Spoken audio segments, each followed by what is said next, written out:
todas, sejam muito bem-vindas à sessão temática Clínica Jurídica e Direitos Humanos nos campos da migração e do trabalho digno.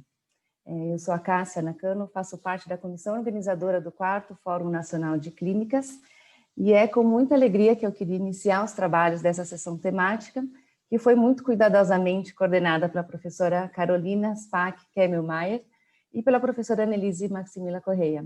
Obrigada às duas professoras pelo empenho, pela dedicação, por fazer essa sessão possível. Também agradeço em nome da comissão organizadora a inscrição de todos os trabalhos.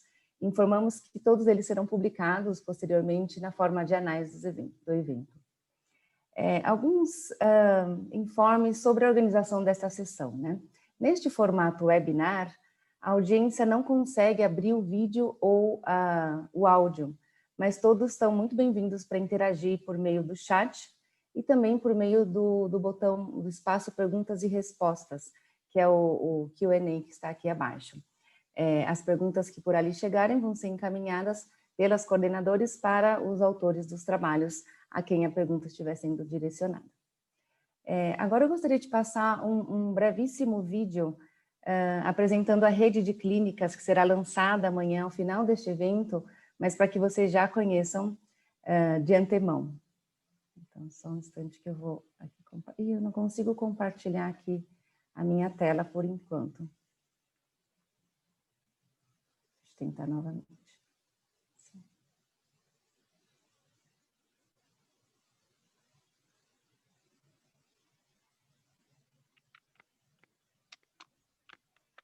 A Rede de Clínicas Jurídicas é uma plataforma aberta e colaborativa, criada no contexto do 4º Fórum Nacional de Clínicas para promover e divulgar as clínicas jurídicas em atividade no Brasil. Ela é resultado da adesão e mobilização permanente de clínicas do país todo, e por meio dela, as clínicas poderão buscar parceiros em potencial, conhecer ações, divulgar suas iniciativas e pensar juntas novos caminhos para o acesso a direitos no país.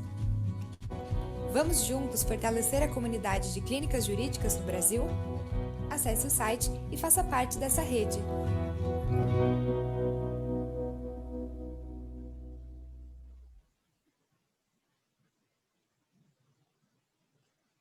Muito bem. Alguns outros recados muito rápidos. Ao final deste evento, após a última mesa da sexta-feira, amanhã, nós teremos uma assembleia de clínicas, que é um momento bastante tradicional dos fóruns de clínica, em que nós abrimos o microfone, todos são muito bem-vindos a participar, a trazer suas opiniões, a trazer sugestões. Então, ela acontecerá amanhã, após a última mesa, mesa 4. O link da reunião vai ser disponibilizado no próprio chat durante a mesa final. E também um outro recado, hoje, por conta de uma questão emergencial de última hora, a palestra da mesa da noite, da segunda mesa, que vai tratar sobre o futuro da educação jurídica clínica, ela foi dividida em 2 etapas por uma questão de horário de um dos palestrantes, a professora Cecília dos Santos. Então, a primeira metade vai acontecer com a professora Jayesh Rathod, entre as 19 horas e as 20, e na sequência a gente vai receber a professora Cecília entre as 20h45 até 21h45. E esta mesa, sim, será transmitida ao vivo pelo YouTube. Então, para quem conseguir assistir, serão muito bem-vindos. A gente queria lembrar a todos e a todas que esta sessão está sendo gravada e todos aqui presentes estão de acordo com a disponibilização de sua imagem e de sua voz. Eu estarei aqui à disposição, assim como o pessoal do suporte técnico, para apoio durante essa sessão, mas o controle do tempo, a organização e a deliberação dos trabalhos será feita pelas coordenadoras, a quem eu passo a palavra e gostaria de oficialmente iniciar, então, a sessão. Muito obrigada, professoras. Muito obrigada, Cássia, por nos receber nesse evento. Assim, é uma grande satisfação estar aqui, compartilhando com a professora Carolina a coordenação dessa sessão temática. Então, muito ansiosa por assistir a apresentação dos trabalhos, que com certeza vão ser bastante contributivos nessa troca de experiências entre as clínicas jurídicas.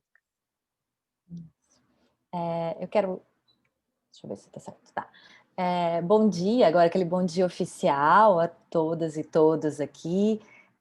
Reitero aqui as palavras da Annelise, da alegria de poder participar desse fórum, de agradecer a participação de cada um de vocês que veio compartilhar o trabalho, dos projetos, das clínicas, das pesquisas. Agradecer na pessoa da Cássia, né, toda a equipe da organização do evento. E essa ideia de abrir, né, uma sessão temática específica que trate da questão dos direitos humanos e das clínicas que atuam na área de migração e de direito do trabalho. Me parece que é uma sessão temática nova e nós ficamos muito felizes, eu e a Annelise, em ver essa divulgação, essa atuação, em poder receber esses trabalhos e ter essa oportunidade de conversar com vocês hoje, de conhecer mais sobre essas atuações e que seja um momento assim realmente para uma troca, para uma conversa. Então, sem maiores, né, delongas, a gente já passa para a apresentação do primeiro trabalho. Vou só relembrar aqui que nós temos um tempo de 10 minutos para cada apresentação.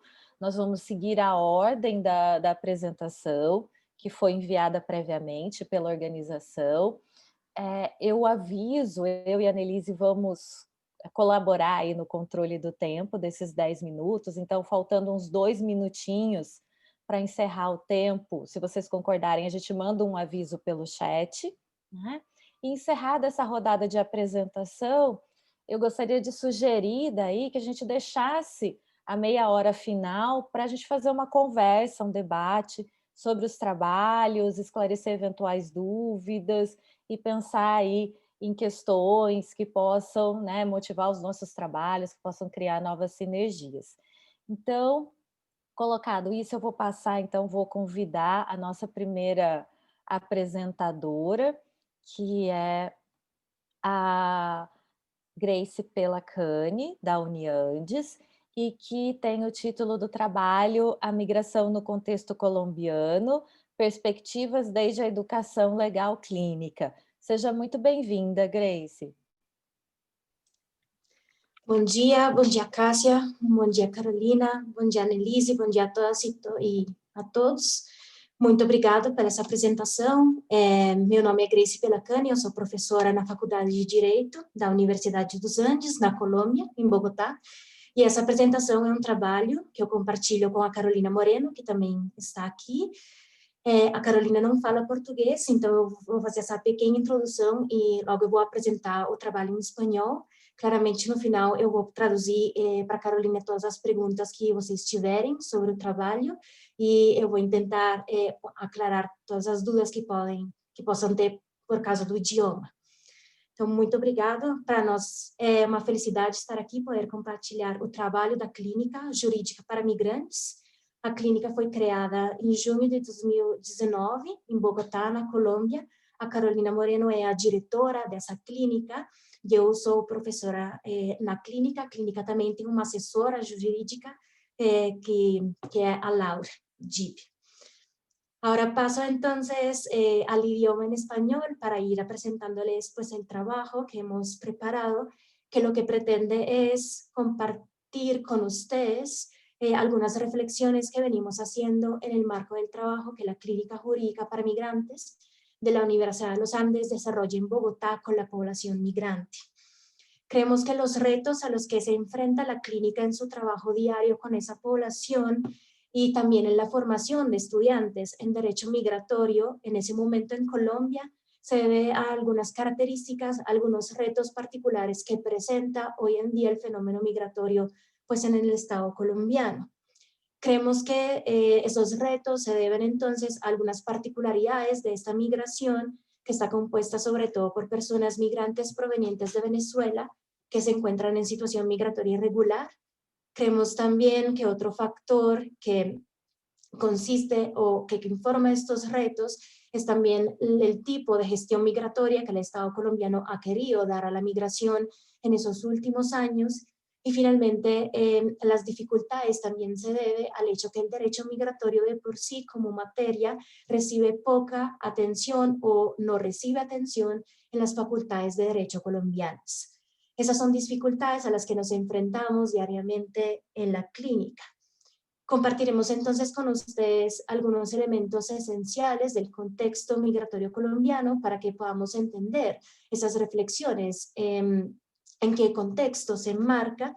Luego ahondaremos más en la situación de los nacionales venezolanos y en la forma en que el Estado colombiano reacciona a esa migración, y nos enfocaremos en especial en los retos que en los últimos meses se han manifestado a raíz del retorno de la población venezolana hacia su país de origen debido a las dificultades que ellas enfrentaron en el marco de las medidas que se tomaron para enfrentar la pandemia del COVID-19. Y luego cerraremos con algunas reflexiones. Las consideraciones de contexto son entonces que, como ustedes saben, Colombia es el país que en ese momento a nivel global más acoge a población venezolana, comparte con Venezuela 2.200 kilómetros de frontera terrestre, y en ese momento se calcula que en Colombia se encuentran alrededor de 1.700.000 personas de nacionalidad venezolana, cuya mayoría se encuentra en situación migratoria irregular. Para nosotras es muy importante subrayar que se encuentran en situación migratoria irregular porque ese es el primer obstáculo al que tanto esa población como nosotras desde la clínica nos enfrentamos a la hora de defender sus derechos. Es importante decir que a pesar de que la migración venezolana sea la más relevante en términos cuantitativos y también de política pública en Colombia, pues Colombia es país sobre todo de tránsito de otros flujos migratorios, sobre todo compuestos por personas del Caribe y de los continentes asiáticos y africanos que transitan a través del territorio colombiano para alcanzar la frontera con Panamá y luego seguir su recorrido migratorio hacia los países de Norteamérica. Sin embargo, nos enfocamos en la forma en que Colombia reacciona a la migración venezolana y nos parece importante resaltar que Colombia está en línea, reacciona, es decir, de forma similar a cómo reaccionan otros países en la región a esa misma migración. Hay dos elementos en particular que queremos resaltar de esa reacción colombiana similar a la reacción de la región, también o de los países de la región que más acogen a esa población.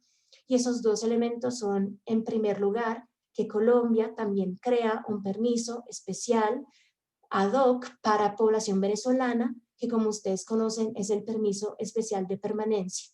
Esto por un lado. Y por el otro lado, Colombia hace un escaso uso de la figura de la protección internacional, es decir, que en Colombia encontramos que hay un número muy escaso respecto a la población venezolana que acoge de solicitudes de la condición de refugiado, y también hay aún más escaso número de reconocimientos de la condición de refugiado a las personas de nacionalidad venezolana. En particular, entonces, Colombia comparte esas dos características con otros países de la región, pero sobre todo decide enfocar su gestión migratoria hacia la creación de lo que es el permiso especial de permanencia PEP. Es importante para nosotras subrayar muy brevemente las características de ese permiso, porque esto nos permite comprender cuáles son las dificultades que la población migrante venezolana se enfrenta en el territorio colombiano. Se trata de un permiso que la persona necesita solicitar una vez que se encuentra en territorio colombiano, y para ello necesita haber sellado su pasaporte en el momento en que haya ingresado al territorio colombiano. Además, necesita encontrarse en territorio colombiano cuando la autoridad decide abrir los términos para que la población venezolana pueda solicitar este permiso, y obviamente necesita solicitarlo en el marco temporal que la autoridad establece. Si se cumplen estos requisitos y la persona obtiene un permiso especial de permanencia, ese permiso tendrá una duración hasta un máximo de 2 años y será un permiso individual. Es decir, que a pesar de que yo esté, por ejemplo, con mi núcleo familiar, si solo yo cumplo con los requisitos para obtener este permiso, no podré extender a los miembros de mi familia los beneficios que este permiso me otorga, que en particular son que yo puedo acceder a la atención en salud integral en Colombia, que pueda acceder a educación, que pueda acceder a trabajo, y ese es un punto importante, y que pueda acceder a los servicios de atención para niños, niñas y adolescentes. Ese punto es importante. La autoridad abre por 6 veces los términos para que se puedan solicitar esos permisos de permanencia, y en 2020 crea un tipo especial de permiso especial de permanencia que es para el fomento de la formalización.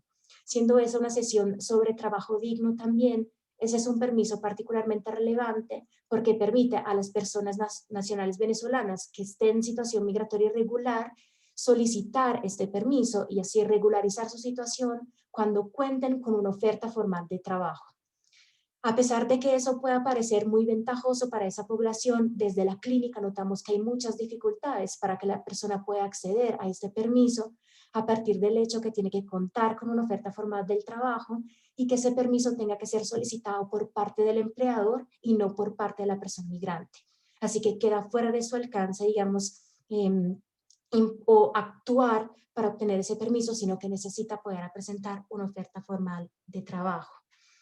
Es relevante poner en evidencia esas características del permiso especial de permanencia, siendo el instrumento principal que el Estado colombiano creó para gestionar la migración de las personas provenientes de Venezuela y sobre todo para la regularización de su situación migratoria, por la diferencia que ella tiene respecto a la persona que solicita protección internacional en Colombia. Quienes solicitan el reconocimiento de la condición de refugiado en Colombia son entonces solicitantes de refugio, no están autorizados expresamente para trabajar en Colombia. Y eso es importante porque la normativa colombiana no prevé un término fijo dentro del cual se tienen que, desarrollar las etapas del procedimiento de análisis de la solicitud y tampoco prevé un término máximo dentro del cual la persona recibirá una respuesta por parte del Ministerio de Relaciones Exteriores. Eso quiere decir que el solicitante de refugio en Colombia no está autorizado para trabajar y al mismo tiempo no sabe cuánto tiempo tendrá que esperar para recibir una respuesta. Eso es importante porque en ese momento sabemos que la CONARE tiene alrededor de 20.000 solicitudes de reconocimiento de la condición de refugiado y la respuesta está llegando en un tiempo de años. Las dificultades entonces a las cuales se enfrenta la población migrante venezolana para acceder a un estatus regular en Colombia se refleja obviamente en sus vulnerabilidades, sobre todo cuando estas personas son trabajadores en territorio colombiano. Creemos que dos casos seleccionados recientemente por la Corte Constitucional colombiana reflejan esas dificultades. En particular, el primer caso es sobre un trabajador que sufre un accidente en su lugar de trabajo y por estar en situación migratoria irregular no recibe una atención adecuada en salud. El segundo caso es el caso de una mujer migrante que estaba en estado de embarazo y que era cabeza de hogar y que al mismo tiempo viene despedida por parte de su trabajador y tampoco recibe la atención debida por ser mujer en estado de embarazo, despedida por el embarazo. Lo que es importante notar en esos dos casos, aún no decididos por la Corte Constitucional, es que los jueces de instancia que deciden en las instancias de esos casos parecen no tener una formación adecuada y sobre todo no reconocer que esas personas se encuentran en situación de vulnerabilidad y que entonces necesitan que su contexto migratorio venga tenido en cuenta a la hora de analizar si se han o no vulnerado sus derechos fundamentales. Cierro entonces en un minuto diciendo que esas dificultades a las que se enfrenta la población migrante y que obviamente de reflejo enfrentamos nosotras en defender sus derechos desde la clínica se han visto aún más profundizadas en el marco de la pandemia por el COVID-19. Ustedes saben que la población migrante venezolana se ha visto mucho más afectada por las medidas que se han tomado pues, en Colombia para enfrentar la pandemia y en particular se han visto desalojadas de sus alojamientos y en la imposibilidad de llevar a cabo las actividades informales que desarrollaban para poder contar con un ingreso mínimo y entonces asegurar su subsistencia y la subsistencia de las personas que estaban a su cargo. Eso ha llevado a dinámicas de retorno importante de Colombia hacia Venezuela. Y creemos que eso es relevante porque la autoridad colombiana migratoria decidió interpretar ese retorno como un retorno voluntario y sobre todo estableció una normativa que implica que toda persona que haga retorno a Venezuela y sea refugiado perderá la condición de refugiado. Si es solicitante de refugio, se entenderá que ha renunciado a su solicitud y si tiene permiso especial de permanencia y se queda por más de 90 días por fuera del territorio, se entenderá que pierde ese permiso. Entonces, las consecuencias hoy en día para una población que está retornando a su país de origen, pero no voluntariamente, son muy relevantes y muy graves porque pierden la mínima seguridad en sentido de estatus migratorio que habían adquirido en territorio colombiano. Creemos entonces que esas reflexiones, aunque breves, le puedan dar una panorámica importante sobre qué es el contexto colombiano y quedamos muy atentas a sus preguntas que tengan al final de todas las presentaciones. Muchísimas gracias.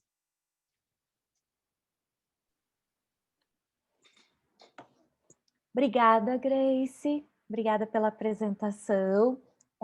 Dando continuidade, então, à nossa programação, eu quero chamar agora o Vitor Bastos Freitas de Almeida, da Universidade de São Paulo, que vai apresentar o trabalho intitulado Experiência do Promigra como prática extensionista de atendimento jurídico à população migrante em São Paulo. Seja bem-vindo, Vitor.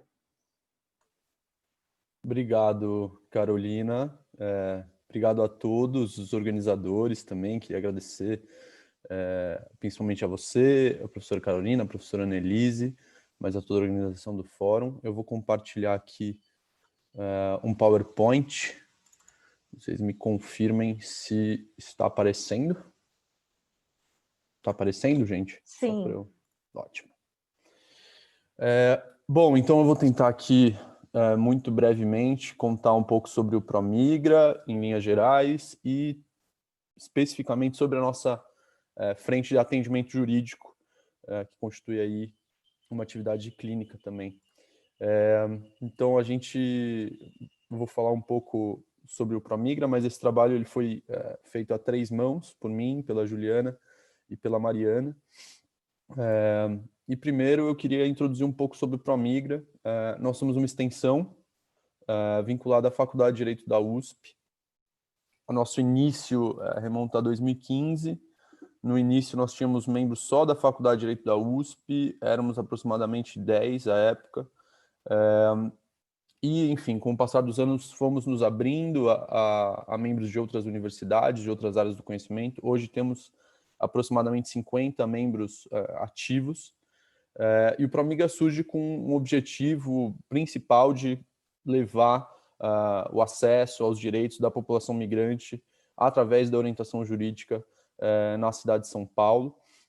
E hoje, com o passar do tempo, a gente conseguiu se consolidar aí, tanto a nível estadual, como uma referência, quanto a nível nacional. A gente consegue aí fazer algumas trocas. Atualmente a gente está em diálogo com o Conselho Estadual de Refugiados, Apátridas e Imigrantes do Rio Grande do Norte. Então, esse é um breve panorama sobre o Promigra e sua história. Aqui a nossa forma de organização também, brevemente, a gente se subdivide em grupos de trabalho. Temos uma coordenação discente, mas o grupo em si se organiza de forma horizontal. É um pouco complexo, a gente não vai ter tempo para falar mais sobre isso hoje, mas fica para uma próxima oportunidade.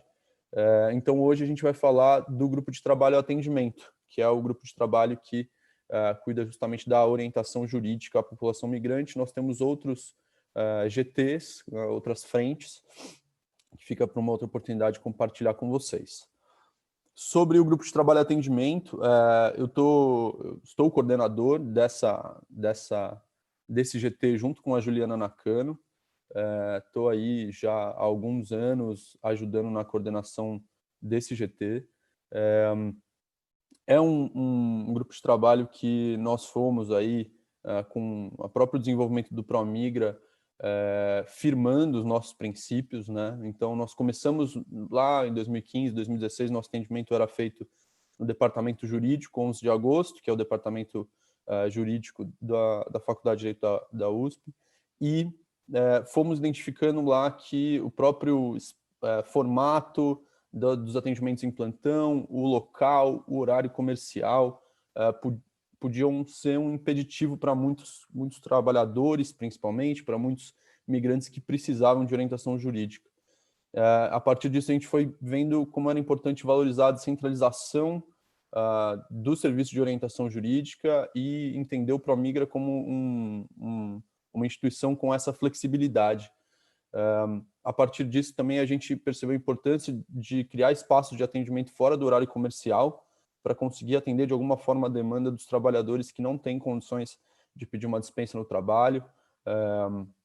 Enfim, o Promigra como um todo, mas especificamente também o GT do atendimento, tem um processo de aprendizagem que é comprometido com a justiça social, que tem um olhar atento aos direitos humanos. Nós, no GT Atendimento, temos a preferência pela atuação extrajudicial, então, conciliações, orientação, encaminhamentos para os órgãos competentes. Hoje, atualmente, a gente tem algumas iniciativas aí de judicialização com parceiros, mas não é a nossa principal finalidade. E, de uma forma geral, a nossa finalidade maior é levar para os estudantes de direito o tema do direito migratório para que conheçam na teoria e também na prática. Como nós nos organizamos, né, internamente? O Grupo de Trabalho e Atendimento ele faz processos seletivos periódicos, pelo menos em média uma vez por ano. Depois dos nossos períodos de seleção, a gente faz um período formativo com os novos membros para preparar eles em direito migratório, em atendimento ao público. Quando esses novos membros começam a atuar no atendimento, né, jurídico propriamente dito, essa atuação sempre se dá em duplas ou trios, então a gente valoriza muito essa troca de experiências entre membros mais e menos experientes, para que justamente seja um processo de construção coletiva, para que seja um processo em que os membros do início da graduação, sem experiência no atendimento, tenham alguma segurança para estar ali aprendendo. Nós temos majoritariamente profissionais da área do direito atuando no GT Atendimento, mas também de outras áreas de formação, como serviço social, relações internacionais. E a gente busca manter um canal de comunicação interna aberto, temos um grupo de WhatsApp e reuniões periódicas, pelo menos uma vez por mês, só do nosso grupo de trabalho, tanto para monitorar o andamento dos nossos projetos, quanto para fazer, enfim, atualizações sobre as novas legislações, que a gente vai ver são um dos desafios que a gente enfrenta nessa área. Aqui só uma imagem para ilustrar, uma formação feita no DJ em 2018. E agora eu vou falar um pouco sobre as nossas modalidades de atendimento, são 3. A primeira é o atendimento regular, que nós ainda temos no formato de plantão. Hoje em dia ele é realizado no Centro de Integração e Cidadania do Migrante, que é um serviço público do Estado de São Paulo. É um atendimento presencial, por ordem de chegada, temos uma equipe de 2 a 5 atendentes lá. Funciona às sextas-feiras, o nosso plantão lá, atualmente está interrompido por conta da pandemia. Temos uma estrutura lá de computadores, impressão, a estrutura do SIC é muito boa, e a principal atividade que a gente acaba fazendo lá é de orientação relacionada à regularização migratória no geral, apoio com procedimentos como o preenchimento do Sisconari, formulários da Polícia Federal, mas também a gente recebe demandas de outras áreas do direito, que a gente também acaba encaminhando por lá.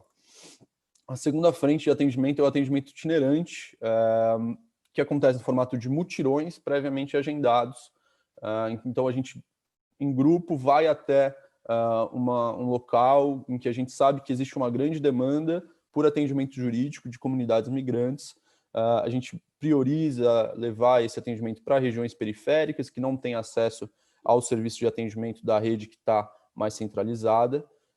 Normalmente, por ser um atendimento que a gente se desloca, a gente não tem uma infraestrutura tão boa quanto do SIC, então a gente costuma fazer um atendimento em que a gente leva materiais, a gente prepara já muita coisa impressa, tendo em conta um mapeamento mínimo daquilo que é de maior demanda na região, e uma modalidade muito interessante, a gente tem visto, na verdade, a mais interessante dos nossos tipos de atendimento, porque também permite a possibilidade de integrar um espaço de formação, roda de conversa, debate, com esse espaço de atendimento, o que, enfim, tem uma condição aí de gerar um vínculo maior até com aquelas pessoas, além de ir além só da parte de orientação jurídica, propriamente dita. Aqui alguns exemplos antigos aí de atendimento itinerantes, esse na Galeria Pagé, no Brás, esse outro em Sorocaba, no interior de São Paulo. E a última modalidade de atendimento é o atendimento online, que a gente começou agora por conta da pandemia, por conta da interrupção das nossas atividades presenciais. Funciona por meio do preenchimento de um formulário online, que está traduzido ali em 3 línguas, são poucas perguntas para facilitar o preenchimento. A gente entra em contato por telefone, mensagem de texto ou e-mail, e aí busca dar o encaminhamento e a orientação à distância. A gente também tenta manter esse acompanhamento dos casos em duplas, é algo que a gente valoriza muito. Temos demandas muito variadas, que vão desde regularização migratória até, enfim, violência doméstica, direito trabalhista. E até hoje nós tivemos 203 respostas nesse formulário desde 31 de março. Aqui, só para ilustrar também um pouco de como a gente se organiza, esse é um fluxograma de como deve ser, qual é a atuação da pessoa que está responsável pela triagem desses casos, que depois são repassados por um atendente que vai cuidar dele até o fim. Bom, estamos terminando já. Queria então só contar um pouco sobre os nossos resultados, como a gente entende que funciona o nosso atendimento. Pelo que a gente tem visto, o atendimento itinerante é o mais efetivo e o mais interessante, porque ele atinge um número maior de pessoas do que o nosso atendimento regular, que é no formato de plantão, em uma dinâmica que a gente consegue também criar vínculos e chegar em lugares que normalmente teriam dificuldade de acessar a rede estabelecida de orientação jurídica gratuita. A gente também percebeu uma procura grande pelo atendimento online num período curto de tempo, o que mostra que é uma boa prática, que a gente pretende possivelmente manter depois do fim desse período de distanciamento social, mas que precisa ser aprimorado. Enfim, o Promigra em si se mostrou realmente uma prática transformadora, tanto para estudantes no início da graduação, quanto para profissionais de outras áreas que não o direito, e além de contribuir para a própria formação de todos que fazem parte do grupo, também contribui para o acesso à justiça da população migrante. E eu queria finalizar só com alguns desafios, né, que a gente enfrenta, que podem ser recorrentes aí por outras clínicas. Bom, eu acho que um desafio no atendimento a migrantes são as barreiras linguísticas, a gente não tem como escapar disso. Mas nós, internamente no Promigas, também temos um desafio com gestão dos membros ativos e inativos, então a vinculação é voluntária. Hoje no GT Atendimento a gente tem por volta de 20 membros ativos. Também uma necessidade de aprimoramento do atendimento online, tendo em vista uma demanda muito grande, uma disponibilidade que é limitada dos nossos membros. Na nossa área, uma necessidade de capacitação constante por conta das mudanças que ocorrem na legislação migratória a todo tempo, né? E, por fim, enfim, a falta de recursos financeiros, materiais, nós não temos sede, não temos qualquer tipo de infraestrutura, todos os materiais usados nos atendimentos são dos próprios membros. Então, isso é um pouquinho do nosso atendimento. Desculpem se eu estourei um pouquinho o tempo, mas tentei resumir o melhor possível. E é isso, muito obrigado em nome do Promigra. E estou aí feliz e aguardando as próximas falas, muito interessado. Obrigado, gente, pela oportunidade.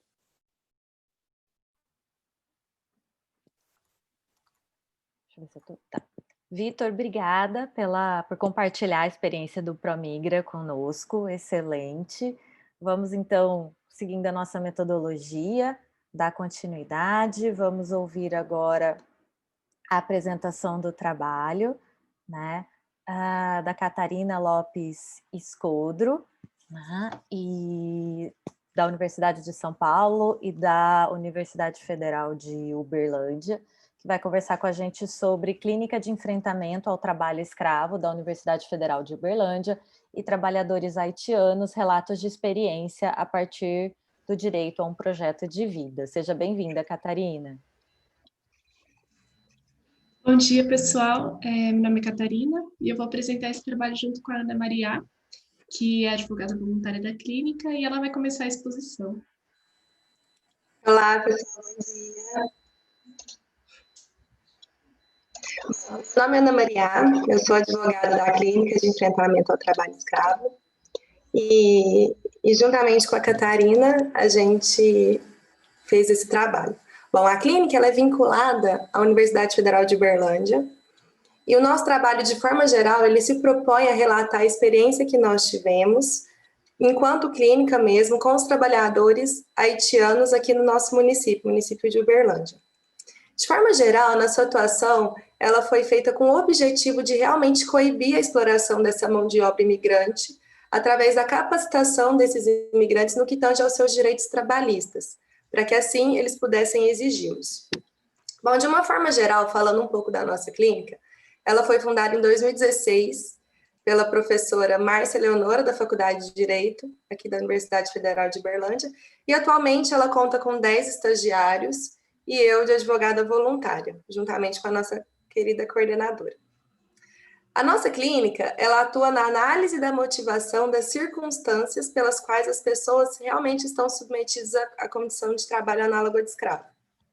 Essa atuação, ela se dá através do levantamento de dados da realidade do trabalho escravo na nossa região, da produção de material didático sobre o tema, e aí voltada para uma atuação mais prática, a verificação de situações de exploração a partir da preparação de cursos direcionados para a nossa população jurídica tutelada. E essa capacitação se dá através da difusão do conhecimento e do esclarecimento das dúvidas justamente dessa população. Bom, de forma bem geral, o nosso objetivo e o que a gente busca com todas as nossas atuações, e principalmente com o contato direto com essa população, é, a partir da difusão desse conhecimento, a centralização dos trabalhadores para que eles mesmos sejam protagonistas do exercício da sua liberdade e assim consigam se tornar atores sociais de realmente mudança. Agora a Catarina vai falar um pouquinho sobre o projeto. Bom, a gente atua em relação à capacitação, produção de material didático, e a gente trouxe para esse evento uma experiência que a gente teve, que foram com os imigrantes haitianos que residem em um assentamento específico na região do município de Uberlândia. Só para contextualizar, quando a gente está falando de imigrantes, trabalho escravo, Minas Gerais, é importante a gente ter em mente que em 2018, Uberlândia, que é a segunda maior cidade do estado de Minas Gerais, era a terceira maior cidade com concentração de imigrantes. E esses imigrantes, que somavam mais ou menos cerca de 1.000 indivíduos, eles vinham de países diversos, então Senegal, Haiti, entre outros. Esse trabalho que a gente fez, ele foi específico com a população que veio do Haiti e que residia em um assentamento, e eles tinham um certo tipo de vinculação com uma igreja local, e a gente foi chamado, e então a gente usou o espaço da igreja, apesar de não ter nenhuma relação com ela, mas só para a gente poder acessar essa população pela forma como eles se organizavam. E também em relação à questão do trabalho escravo, Minas Gerais, em 2018, foi o estado que mais figurou na lista suja. Então, a gente já teve casos bem emblemáticos, como a chacina de Unai, enfim, e muitos resgates no estado, considerando a dimensão e, enfim. Por isso que é importante a gente ter essa atuação integrada, pensar o migrante e também pensar como prevenir e coibir esse tipo de prática, mesmo porque quando a gente estava vivenciando essa experiência, a gente colacionou alguns relatos de indivíduos que, por exemplo, um que marcou muito foi um indivíduo que falou que trabalhava das 4 da manhã até à meia-noite, e ele não tinha tempo para refeição, ele não tinha pausa. Então, ele trabalhava quase 20 horas ininterruptas, numa verdadeira jornada exaustiva, e ele não, assim, quando ele veio para o país, né, ele, na verdade, essa situação não foi Uberlândia, foi em Curitiba, depois que ele foi para Uberlândia, ele contou que ele não sabia que essa situação ele estava sendo submetido à condição análoga de escravo. Então é importante a gente ter em mente que quando a gente se reúne com essas pessoas, quando a gente conta para elas, a gente faz essa capacitação, tira as dúvidas não só sobre questões trabalhistas, muitos deles surgem com questões previdenciárias também, pelas áreas estarem correlacionadas. As pessoas elas têm muita sede para saber os seus direitos, e principalmente se tratando de uma população que veio de um país que está em situação de vulnerabilidade e vem para o Brasil, eles muitas vezes acreditam que não têm direitos aqui, que às vezes por estarem em uma situação de irregularidade, em aspectos migratórios mesmo, eles não possuem direitos, enfim. E, na verdade, o que a gente tenta mostrar é que eles não... a situação de vulnerabilidade deles não exime o gozo de direitos, e a gente se mostra como uma clínica que propõe exatamente mostrar os direitos para esses trabalhadores e estar sempre de portas abertas para que eles tirem suas dúvidas conosco. A gente também não ingressa com processo judicial, mas a gente se propõe a orientar, por exemplo, situações... falar quais são os órgãos responsáveis, indicá-los, direcioná-los, mas sempre de forma que eles sejam os protagonistas do seu projeto de vida, né? Que é um tema que a gente trabalha bastante. Você quer complementar, Ana?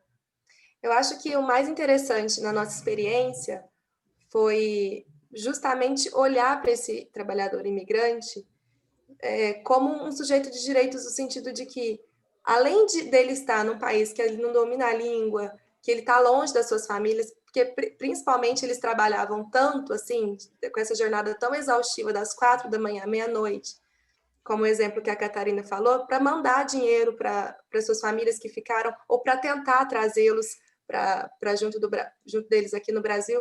Então, assim, além de estar tão longe, eles ainda têm que se submeter a uma jornada exaustiva, a realmente algumas características que ensejariam o trabalho escravo, a meu ver, sim, dependendo de uma concreta investigação, mas que sim, eles estão mais sujeitos a isso justamente pela falta de conhecimento. É o que a Catarina falou, muitas vezes eles nem sabem que eles têm a tutela jurídica do Estado sobre eles, justamente por eles serem imigrantes. Então, isso chamou muito nossa atenção, e a atenção da clínica mesmo, enquanto clínica, enquanto vetor de mudança na sociedade. E então, algo que a gente vem trabalhando, uma ideia, é exatamente essa questão do direito a um projeto de vida. Esse direito ele foi reconhecido pela Corte Interamericana e em um caso que envolvia o Peru e uma professora. E esse direito a um projeto de vida, ele fala exatamente sobre o indivíduo ele ter o direito à sua plena realização como pessoa, a ele poder definir os seus objetivos e poder definir como que ele pretende atingir esses objetivos, ele poder exercer as suas liberdades, ele poder prosseguir na sua vida, ele poder ter escolhas. A gente sabe que é preciso considerar o contexto socioeconômico, enfim. Só que a questão que a gente trata esse indivíduo ele não está exercendo seu projeto de vida tão somente quando ele muda de um país para o outro. O trabalho ele tem uma função primordial nisso, exatamente porque muitos trabalhadores, o relato parecia unânime, no sentido de que eles vieram para o Brasil buscando melhores condições de vida, buscando mais qualidade de vida, e que aqueles que ainda não tinham as esposas e os outros familiares aqui no Brasil, eles pretendiam trazer. Então, a gente percebe que esse projeto de vida, ele engloba o trabalho, ele engloba a família, ele cria uma rede. E exatamente nesse sentido, a gente se propõe a partir da capacitação, a partir da forma como a gente atua, da coleta de dados, de ser uma clínica com as portas abertas para esses trabalhadores, mas sempre mantendo-os como protagonistas, a gente propõe que, de certa forma, direcionar a nossa atuação para uma prevenção dessa prática. E a gente acredita que a prevenção está muito atrelada a você conhecer os seus direitos e você saber a situação em que você se coloca. É sempre muito difícil para o trabalhador vislumbrar que ele está numa situação análoga de escravo, exatamente porque a gente ainda tem, eu digo de uma forma bem, de um senso comum mesmo, de que a gente ainda tem, às vezes, atrelado na nossa mente que trabalho escravo é uma prática X, é uma prática Y. Poxa, se eu não estou preso, não significa, então, que eu não posso ir e vir. Entende? Só que, na verdade, a gente percebe que hoje em dia as correntes elas são muito mais invisíveis. Então, a gente precisa promover meios, promover capacitação exatamente para que essas pessoas elas conheçam, elas saibam que elas são agentes das próprias vidas, elas são agentes de mudança, e a situação de exploração do trabalho, ela não é algo que, não é uma situação que precisa ser vivida, ela é uma situação que as pessoas elas têm que enxergar aquilo como algo que não é natural. Então, acho que é mais ou menos por aí. A gente propôs aqui no nosso trabalho trazer um pouco dessa experiência, sistematizar essa experiência, exatamente por acreditar que essa sistematização de experiência ela tem um potencial muito grande da gente olhar para a prática, às vezes enxergar algo que a gente poderia ter feito diferente, e para as próximas capacitações, para as próximas situações, a gente sempre pensar em como aperfeiçoar isso e como ajudar mais as pessoas a se tornarem os seus próprios protagonistas. Acho que é mais ou menos por aí, né, Ana? Eu acho que é justamente, você resumiu bem o nosso intuito com essas práticas e o que a gente busca melhorar mesmo enquanto clínica para as próximas, para a gente conseguir sempre capacitar esses empregados, para que eles possam realmente serem os agentes de mudança, não só eles enquanto eles, mas eles ajudando outros colegas. Porque quando o empregado ele se vê como um ser coletivo mesmo, dentro daquela empresa, ele consegue modificar mais coisas do que ele sozinho mesmo. E outra coisa só para acrescentar, é que a gente pensou também, esse caso em específico, a gente lidou com uma categoria de trabalhadores, só que a gente também já teve outras situações em casos específicos, então, por exemplo, trabalhadores de frigorífico, trabalhadores da construção civil, então é importante também a gente olhar para o grupo que a gente está trabalhando, e acho que é isso. Muito obrigada, gente, pela oportunidade, e é isso, coloco a gente à disposição. Parabéns, Catarina e Ana, pelo excelente trabalho de vocês, né, desenvolvido aí. É fantástico a gente ver como as coisas se repetem, né, Carolina? Sim. Bom, mas acho que na nossa dinâmica a gente segue em frente para depois ter seus comentários. O próximo trabalho, Carolina, tu que estás com a ordem aí. Eu já chamo aqui, espera só um pouquinho, estou abrindo aqui a ordem. Vamos lá, então. Agora nós temos o trabalho, a Clínica de Trabalho Escravo e Tráfico de Pessoas da Universidade Federal de Minas Gerais, e quem vai apresentar é a Luísa Camilo de Souza, né, da Universidade Federal de Minas Gerais. Seja bem-vinda, Luísa. Muito obrigada. Vocês me veem e me escutam bem? Sim, tá tudo sim. Tranquilo? Sim, Luísa. Que bom. Vou compartilhar uma tela porque eu trouxe uns slides. Vamos ver se eu consigo.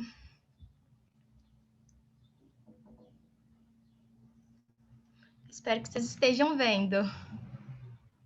Estamos sim.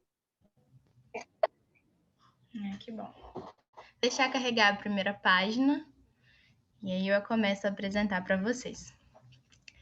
Então, bom, carregou. Vou começar a apresentar. Meu nome é Luísa Camilo, eu estou aqui representando a Clínica de Trabalho Escravo e Tráfico de Pessoas da Faculdade de Direito da UFMG. E eu vou falar um pouquinho sobre o nosso trabalho, sobre o tripé ensino, pesquisa e extensão que a gente atua, juntamente com algumas divisões internas que a gente tem dentro do projeto. Bom, a clínica ela foi criada em 2015.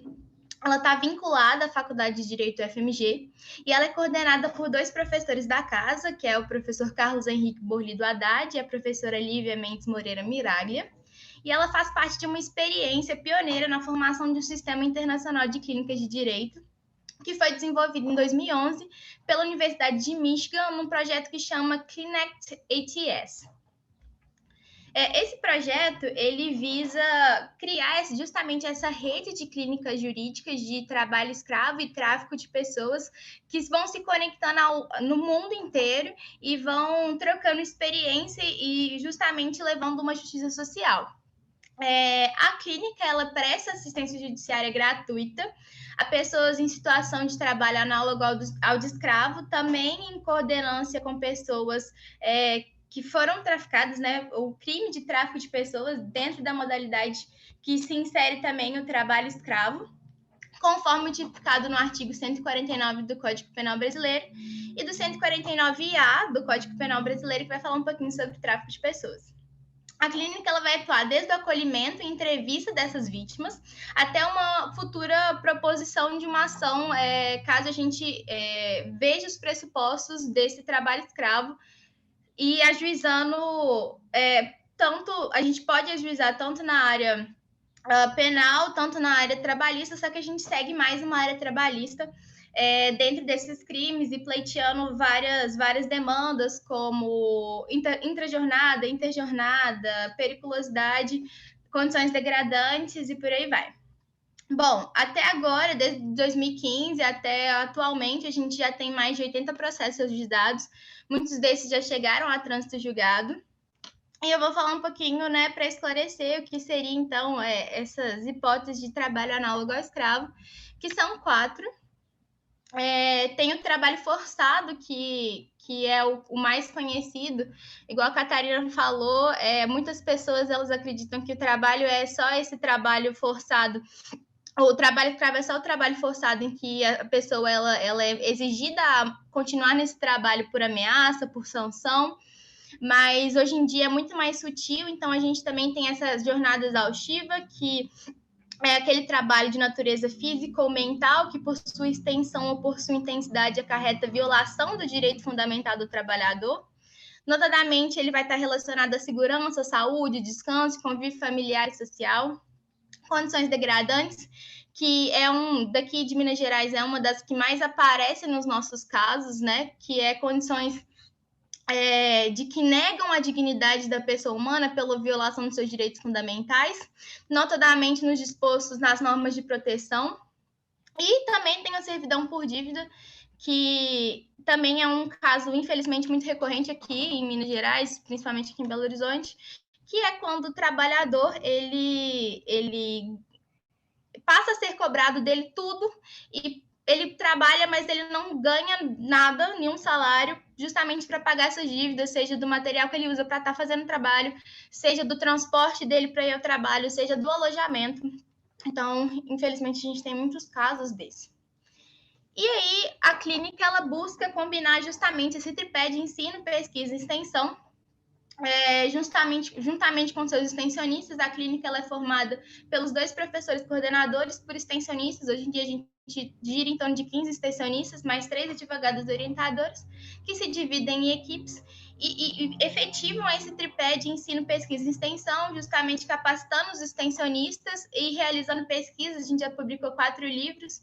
Um muito interessante que levou a muita reflexão dentro da nossa clínica foi entre os achados da fiscalização, que a gente descobriu uma pirâmide da impunidade que entre 2004 e 2017, dos 157 relatórios de fiscalização que foram ajuizados em casos que se via trabalho escravo e tráfico de pessoas, somente um caso chegou a transitar de julgado. Então é o que a gente preocupa muito na atuação, de justamente não deixar que se efetive essa pirâmide da impunidade que a gente percebeu ao longo desses anos. Enquanto extensão, propriamente, as vítimas elas são atendidas pelos extensionistas, que se organizam em plantões diários, tentando identificar essas possíveis violações de direito. Aí, quando a gente constata que houve uma violação, cabe aos extensionistas redigir as peças jurídicas relacionadas com esses processos, que são corrigidas pelas advogadas participantes do projeto e supervisionados pelos professores coordenadores. Os extensionistas eles também trabalham nos casos, colocando em prática a capacitação que recebem na clínica para atuação nos processos judiciais, seja ajudando a também preparar para audiências, memorandos e por aí vai. E aí, ao mesmo tempo em que beneficia pessoas em situação vulnerável, o projeto ele também reduz o fosso entre a vida acadêmica e profissional, justamente porque os estagiários que estão dentro do curso de Direito, eles aprendem fazendo, né? E se capacitam para essa vida prática do direito. E aí, por fim, para finalizar, eu queria falar sobre as 4 divisões, além dessa divisão focada para essa assessoria de vítimas do trabalho escravo e tráfico de pessoas, a gente também se divide em 4 projetos para efetivar o objetivo da clínica, né? Que é tanto auxiliar no contexto, mas tanto quanto levar a conscientização do que seria o trabalho escravo e o tráfico de pessoas. Então, a gente tem o nosso grupo de estudos, o nosso projeto de eventos, o nosso projeto de mídias e o nosso projeto de escolas. O projeto Eventos é um projeto justamente voltado a fazer eventos que vão levar à conscientização de situações relacionadas ao trabalho escravo e ao tráfico de pessoas. Atualmente, a gente está realizando o nosso 4º congresso, primeiro congresso de forma internacional, com várias personalidades. A gente já bateu 350 inscritos. Fora isso, a gente não conseguiu fazer porque estava na pandemia, mas geralmente a gente faz um bazar justamente no evento da Fashion Revolution, que é aquele que chama atenção para os exploradores, para a exploração de trabalho dentro das empresas de moda, de trabalho escravo, de tráfico de pessoas. A gente também tem o nosso projeto Mídias, que é onde a gente divulga tanto conteúdos relacionados à temática para conscientização, tanto quanto os nossos projetos, tanto quanto os nossos eventos e, inclusive, o grupo de estudos que eu vou falar.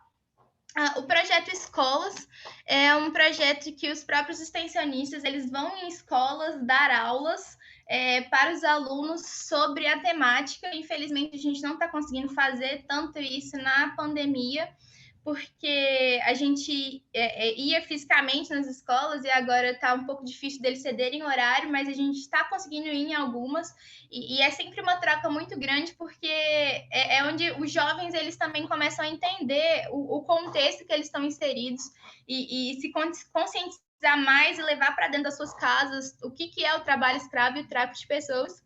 Algumas vezes a gente já foi dar participação em cursos e a gente também já foi em locais de trabalho, inclusive, para dar palestras sobre o tráfico de pessoas e o trabalho escravo. Eu pulei um aqui, que era o grupo de estudos, na hora que eu fui passar, mas o grupo de estudos, como vocês podem ver, é super aberto, não só para os alunos da Faculdade de Direito da FMG, mas a gente recebe qualquer aluno que queira participar. O nosso grupo de estudos está na 2ª edição desse ano, a gente já tem mais de 200 inscritos, e a gente também trata dessa mesma temática da clínica, e é uma troca muito grande também, como o projeto Escolas. Então, é basicamente isso. Eu vou deixar aqui para convidar vocês a conhecer um pouquinho mais do nosso projeto. É um projeto muito amplo, muito grande e que realmente a gente tenta fazer uma diferença na nossa realidade. É isso. Muito obrigada.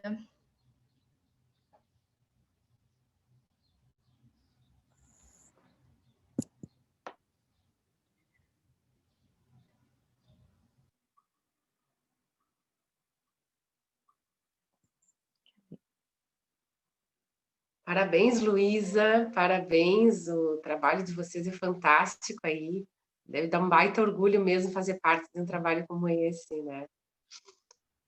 Agora nós temos o último trabalho, né, Carolina? Sim, nós temos agora o trabalho da professora Vanessa, só conferir aqui. Mapeamento de políticas públicas estaduais e municipais de direitos humanos. Isso, em Recife, Pernambuco, no acolhimento humanitário aos imigrantes venezuelanos. Seja muito bem-vinda, Vanessa, Alexandra de Mello Pedroso, da Unicap, seja muito bem-vinda. Bom dia para todos vocês, um gosto estar aqui, e assim, já confesso de imediato que estou super emocionada com tantos trabalhos que estão sendo realizados com uma temática como essa. Eu que sempre me dediquei, desde o meu mestrado, do meu doutorado, me dediquei ao estudo do tráfico humano, e agora com mais concentração nos migrantes, e consigo ver hoje aqui clínicas de direitos humanos que estão atuando nas duas áreas e de uma maneira assim que me emocionou muito, confesso, estou bem emocionada com as palavras de todos. Bom, mas nós desenvolvemos uma atividade, eu e o professor Laudemiro, que está aqui do lado, nós realizamos uma atividade junto à Clínica de Direitos Humanos e ao Programa de Pós-Graduação em Direito da Universidade Católica de Pernambuco, e parte dessa pesquisa é, inclusive, financiada pela FACEP, que é a Fundação de Amparo à Ciência e Tecnologia em Pernambuco. O trabalho inicial que a gente desempenha, ele consiste em traçar o perfil dos 134 primeiros venezuelanos que aportam à capital pernambucana em razão daquele plano de interiorização que foi apresentado, que foi colocado pelo nosso então presidente à época, Michel Temer. E essa atividade ela está realizada não tão somente por Laudemiro, mas também por Evelyn Cavalcante, que ela trabalha o eixo da saúde, Laudemiro trabalha o eixo laboral, e também Bruno Amorim, que ele trabalha o eixo da educação. Do desenvolvimento dessa atividade, de traçar o perfil desses 134 primeiros venezuelanos que vem pelo Projeto PANA, que chega aqui em Pernambuco pela Caritas, a gente sentiu o interesse em buscar quais eram as políticas públicas que existem no estado de Pernambuco para o acolhimento desses migrantes. Hoje, Pernambuco conta não tão somente com os venezuelanos, mas também com muitos cabo-verdianos, angolanos, senegaleses, enfim. Então, quais são as políticas públicas hoje existentes no nosso estado, em Pernambuco, para o acolhimento desses migrantes? Evidentemente que fechamos o universo nesses 134 primeiros venezuelanos, mas a ideia é de observar as políticas como um todo. E são os resultados dessa atividade que Laudemiro Neto ele passa a apresentar agora para todos vocês. Muito obrigada.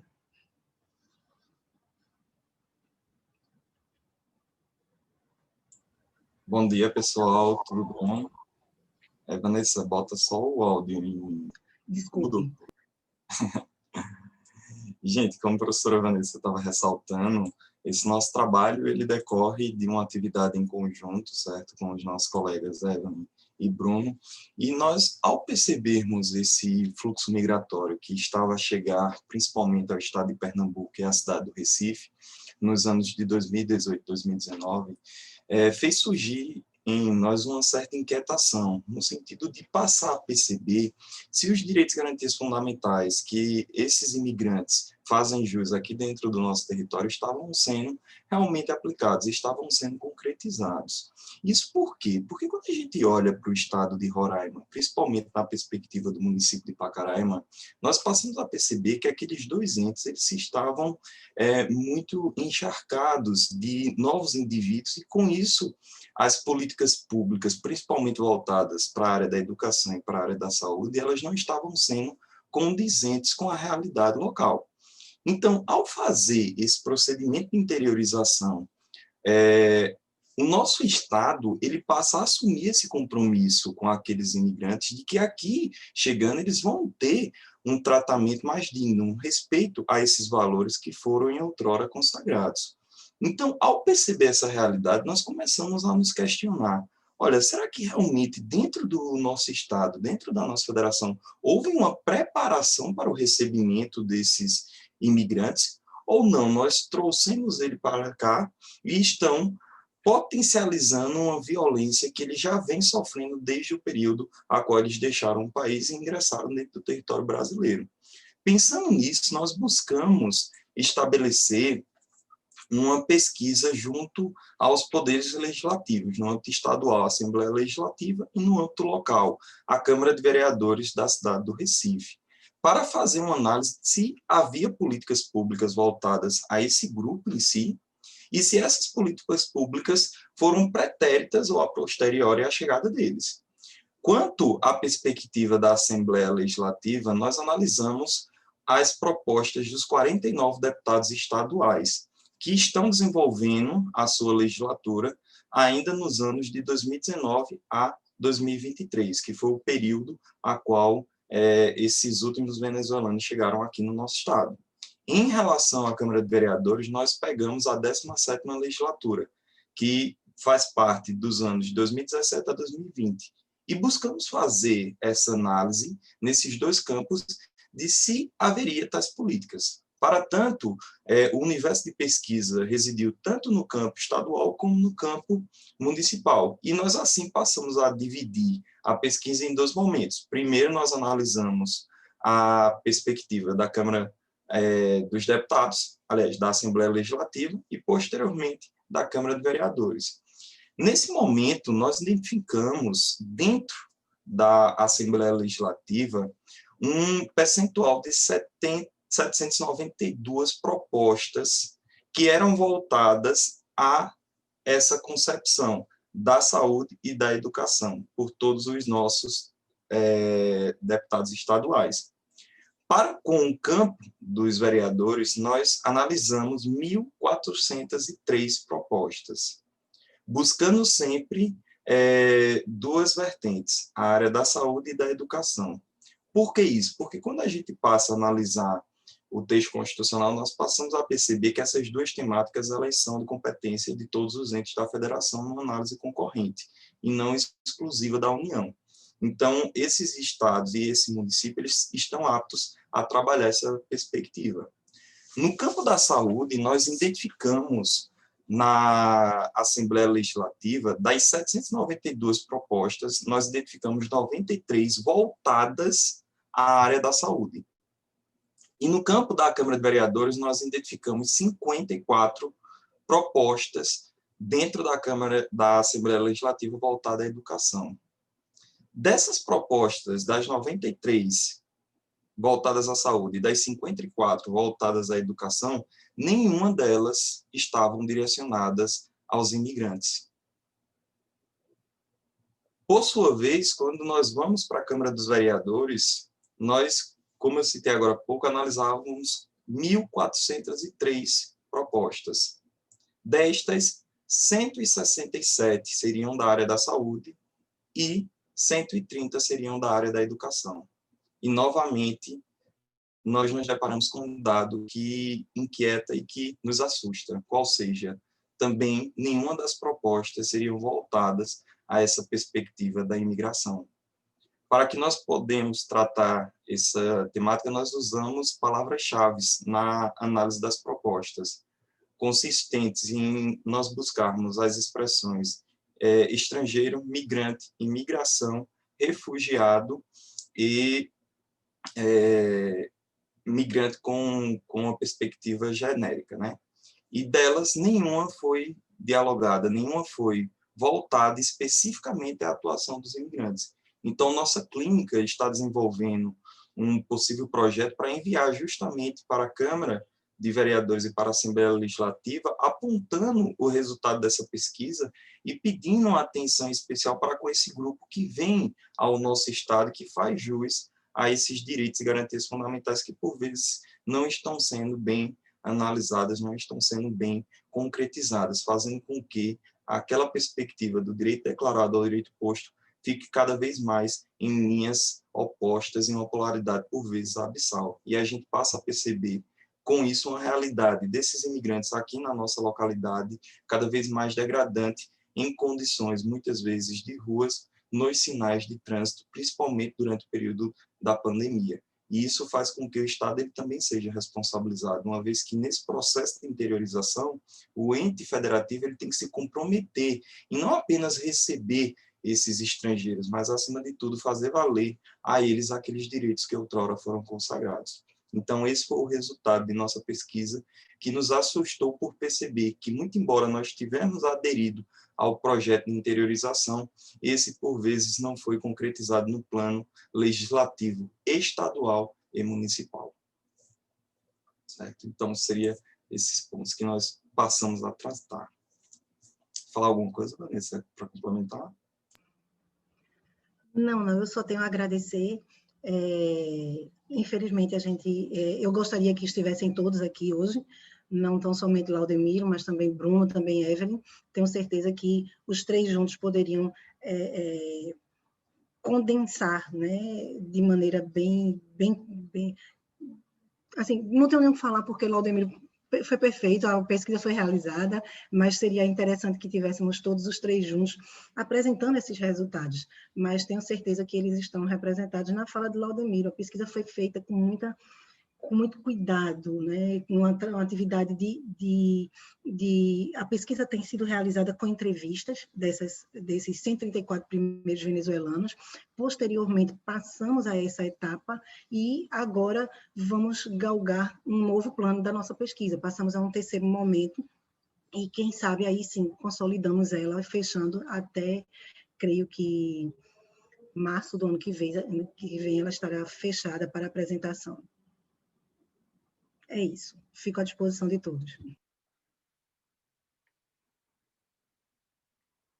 Parabéns, Laudemiro, parabéns, Vanessa, pela apresentação, né, pela pesquisa, pelo projeto. Fica aqui o parabéns, então, para toda a equipe envolvida, estender a eles. E, meus caros, então encerramos essa primeira rodada.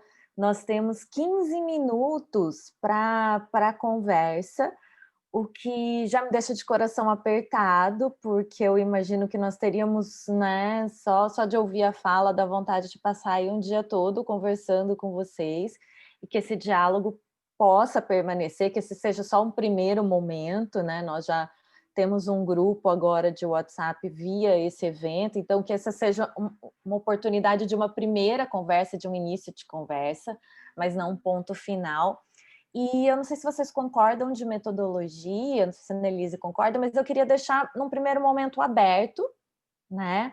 Se alguém tem uma questão, uma fala, uma complementação, o que chamou da conversa dos outros apresentadores, então eu vou deixar aberto para a gente abrir aqui os microfones, quem está na condição de palestrante. Eu posso acompanhar também pelo bate-papo, então quem estiver participando, se quiser mandar alguma questão ou observação, está aberto.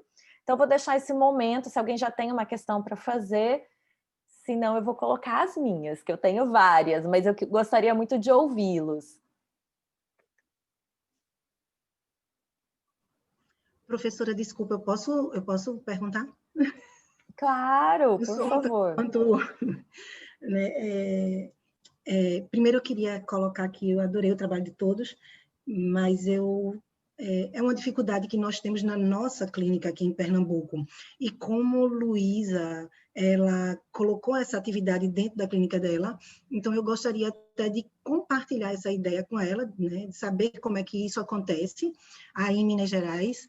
E eu quero dizer, Luísa, que com esse sotaque pernambucano inteiro que eu tenho, eu sou nascida em Belo Horizonte, comecei meu curso de Direito na PUC Minas, tá certo? E sinto, assim, um prazer imenso de estar vendo o trabalho que vocês estão fazendo aí, tá bom? Mas, assim, vim embora para Pernambuco e hoje estou aqui, assim, a perspectiva é de não sair, mas adoro aquela cidade, amo Belo Horizonte. Então, nós temos uma dificuldade aqui em Pernambuco, na clínica, no que se refere a esse acompanhamento processual, né? Daquele indivíduo que chega lá e ele tem uma demanda e a gente necessita realmente, né? Tem a peça processual que é feita com apoio dos extensionistas, é feito com a revisão dos professores, perfeito. Mas esse acompanhamento processual, quem vai para a audiência, quem dá andamento até chegar a esse final? A gente tem uma dificuldade aqui em Pernambuco com relação a isso, então eu queria compreender como é que essa atividade ela acontece junto com vocês. A gente é dividido em equipes. Então, cada advogada orientadora tem em torno de 4 a 7 estagiários junto com a equipe dela. E aí, porque a gente tem 3 advogadas orientadoras e em torno de 15 estagiários.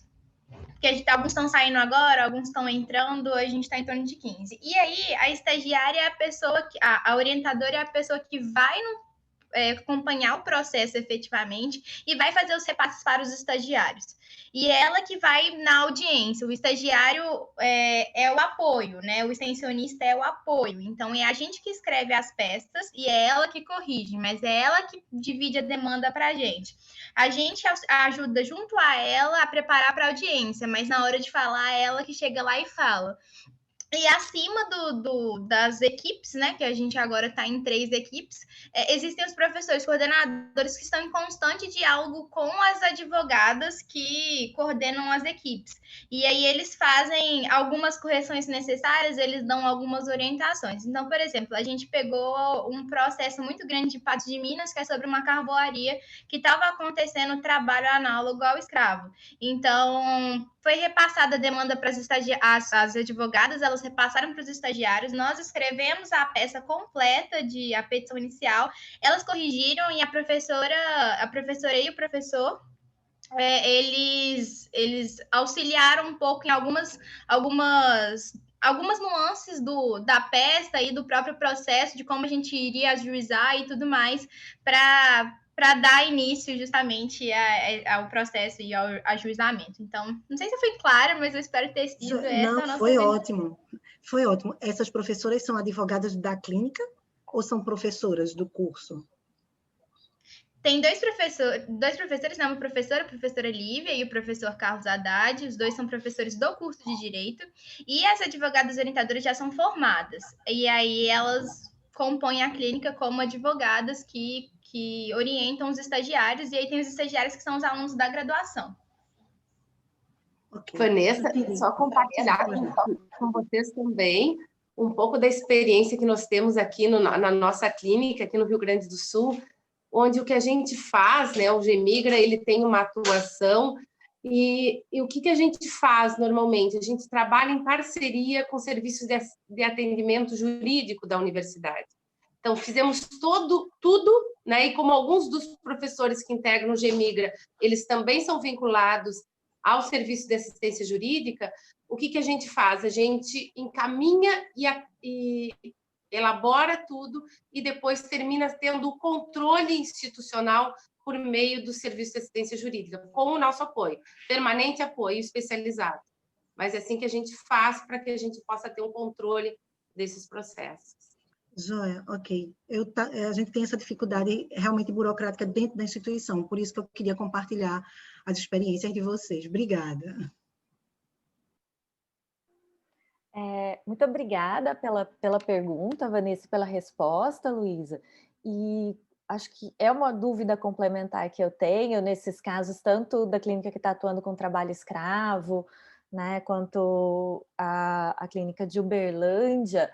Eu fiquei com uma curiosidade, se vocês estão atuando nessas ações, se vocês atuam com um ajuizamento, com uma judicialização individual, ou se vocês têm atuado talvez com uma judicialização coletiva, se vocês têm pensado numa litigância estratégica, se vocês mobilizam outros atores, como o Ministério Público do Trabalho ou sindicatos que poderiam aí, né, contribuir para transformar esses litígios que certamente não são individuais, que a gente sabe que violações de direitos humanos na área trabalhista, eles tendem a não ser individuais, mas atingirem todo um grupo. E aí eu fiquei curioso para ver como que vocês lidam, e aí eu vou deixar aberto também para as outras clínicas que porventura aqui também façam, né, esse ajuizamento, ou percebam aí violações de grupo, como que cada um tem lidado com isso.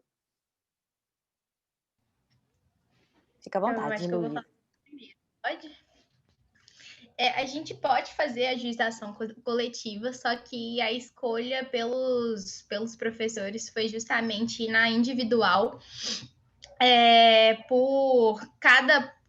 justamente por ter diferentes atuações dos trabalhadores, mesmo que seja na mesma empresa. Então, a gente às vezes pega vários casos da mesma empresa de trabalho análogo ao escravo e por aí vai, só que a gente prefere ir individual, e agora no que a gente está pegando, a gente pegou 3 trabalhadores de uma carvoaria, a gente também preferiu individual, porque um às vezes cortava o eucalipto, o outro trabalhava no forno e por aí vai. Então, justamente para pedir bem minuciosamente o que cada um queria.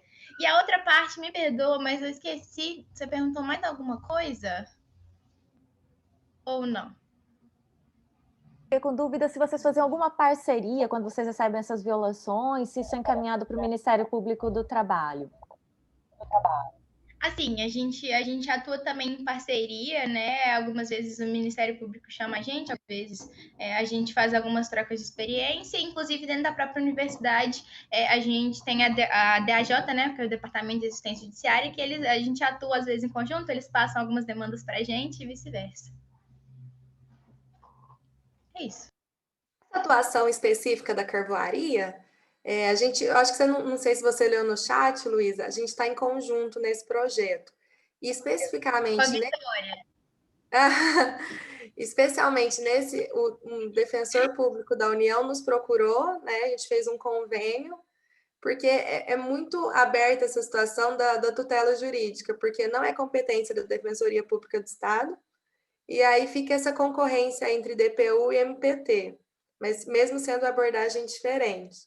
Então, nessa atuação específica, ele nos procurou para firmar esse convênio, e aí estamos entrando como advogados, como se fossem advogados particulares dos próprios empregados, justamente pelo que a Luísa falou, da diferença de funções. Tinha alguns que trabalhavam no trabalho noturno e precisavam aí de outros pedidos, e outros não. Então, a gente individualizou.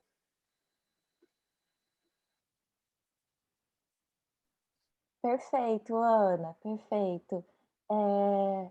Alguém gostaria de apresentar alguma questão? Temos mais alguma questão?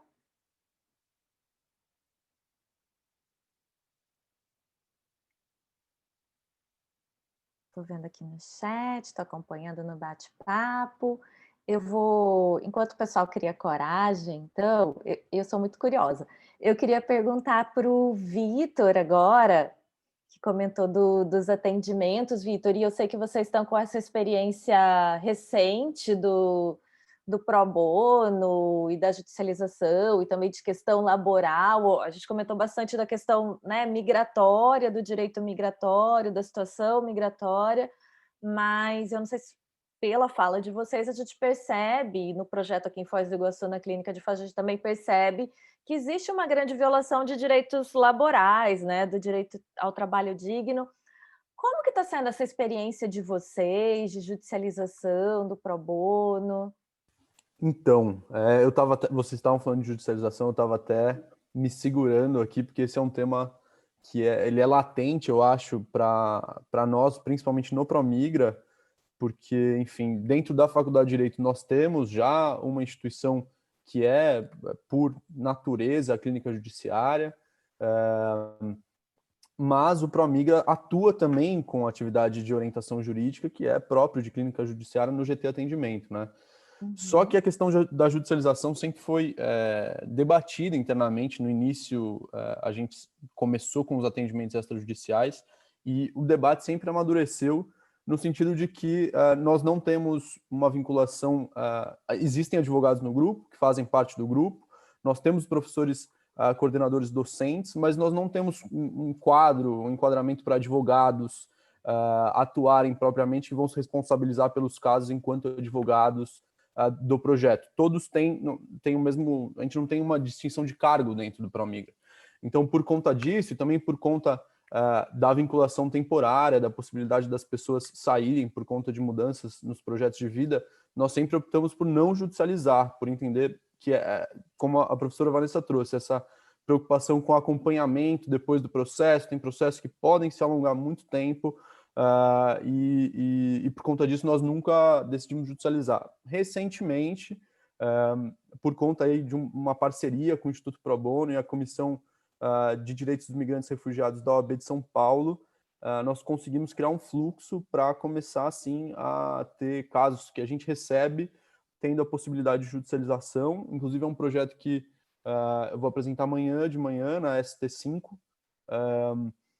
e justamente o que a gente tem visto é que há muita demanda represada, principalmente direito trabalhista, que é o que vocês estão comentando. Existe essa questão ainda complicada com relação às defensorias públicas que não dão conta de dar esse tipo de atendimento, então recai completamente sobre a advocacia pro bono, sobre as clínicas jurídicas universitárias, né? E a gente tem visto isso, assim, uma grande parte da demanda que chegam pelos atendimentos online que estão sendo encaminhados para os advogados voluntários hoje são relacionados a direito trabalhista, de mais ou menos 20 encaminhamentos, quase metade são relacionados a direito trabalhista, e a gente também tem aí, já aproveitando para dizer como estão sendo essas demandas, uma grande quantidade de demandas relacionadas a direito de família, violência doméstica, pedido de guarda.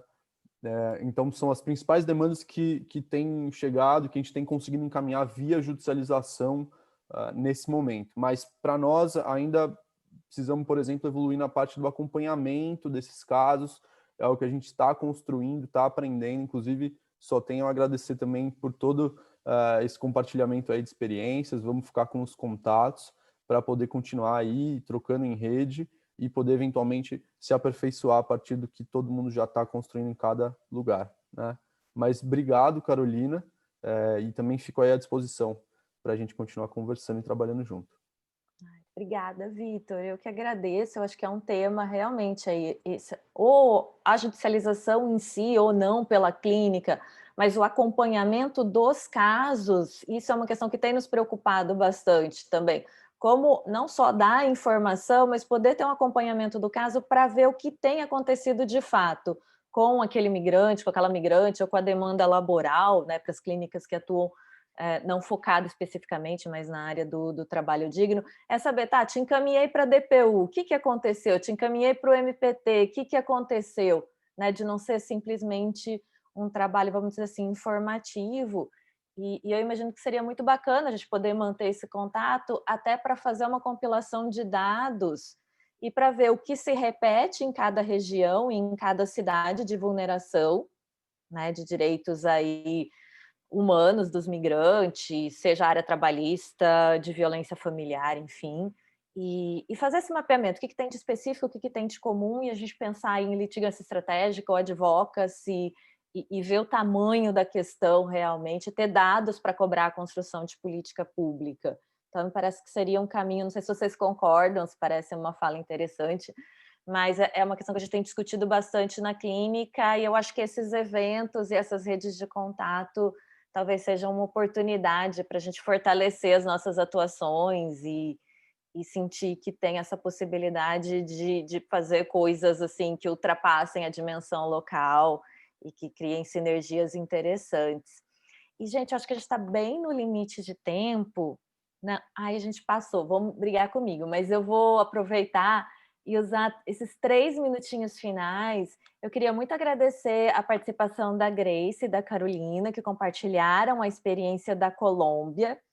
E eu fiquei muito curiosa, Grace e Carolina, e Cássia, me desculpa que eu ultrapassei, mas eu vou ultrapassar 3 minutinhos só, eu me comprometo.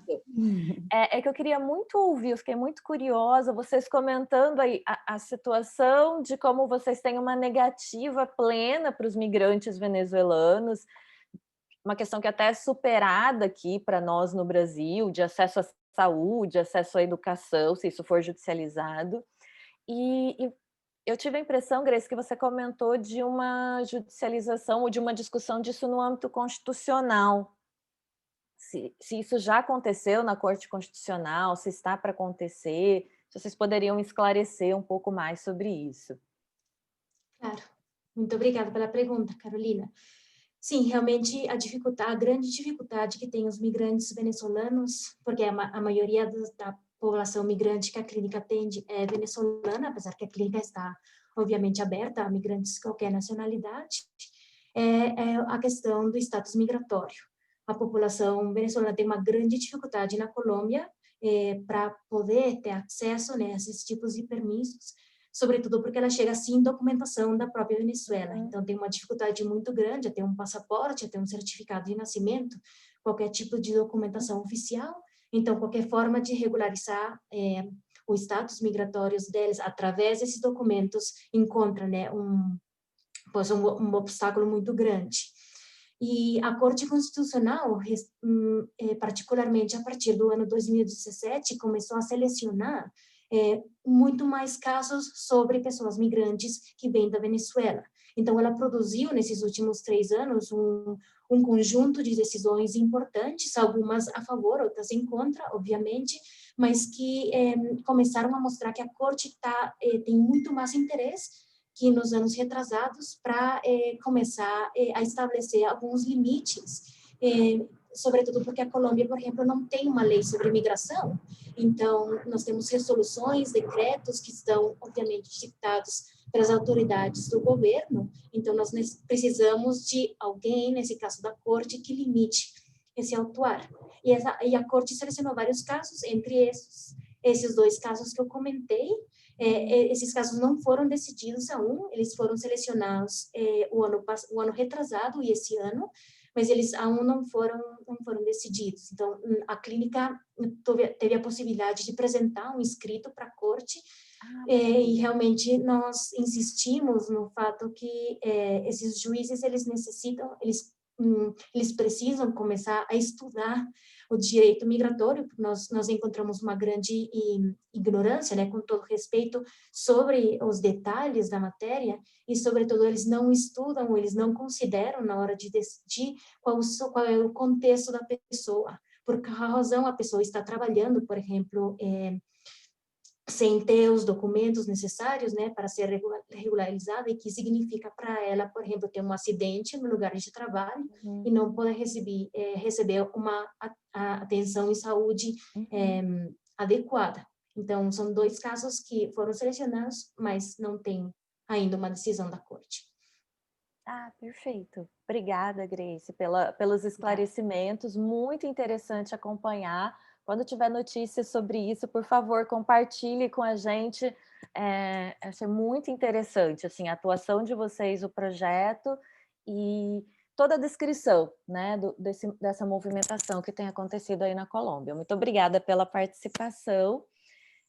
Cássia, acho que com isso nós encerramos as atividades. Peço desculpa por ter extrapolado aí esses minutos De forma alguma, valeu tempo. muito a pena. Acho que a gente conseguiria ficar mais algumas horas escutando as experiências de todos aqui. Sim, vou reforçar o convite que nós temos uma segunda sessão temática amanhã, salvo engano, começa às 11h30. Às 11 horas. Às 11 horas, então seria maravilhoso poder contar, para quem tiver disponibilidade de tempo, contar com a participação de vocês. E acho que é isso. Se vocês quiserem, talvez abrir as câmeras, fazer um printzinho básico para a gente ter um registro. Se a Luísa quiser abrir, não sei se a Luísa está aqui. Olha lá. Vamos. Deixa eu ver aqui. Pronto?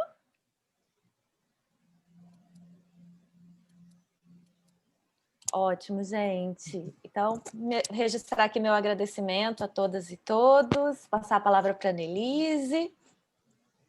Muito obrigada, gente. É uma enorme satisfação. E como disse muito bem a Carolina, que esse seja só um primeiro momento dessa interlocução tão importante que é esse encontro entre as clínicas que trabalham questões que se aproximam tanto. Eu escutando as pessoas falar, eu vejo muito do que aquilo que a gente vive aqui no Rio Grande do Sul, se refletindo lá no Pernambuco, lá em Minas, em São Paulo, né, no Paraná.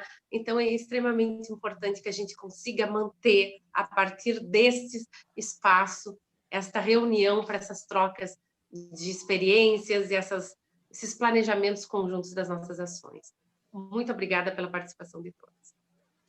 Obrigada, professoras, obrigada, apresentadores. Ficamos à disposição enquanto organização do fórum e também enquanto organizadores da rede de clínicas que a gente está formando agora, especialmente por conta desse tipo de encontro, é que a rede é tão relevante e espero que seja muito útil a todos aqui.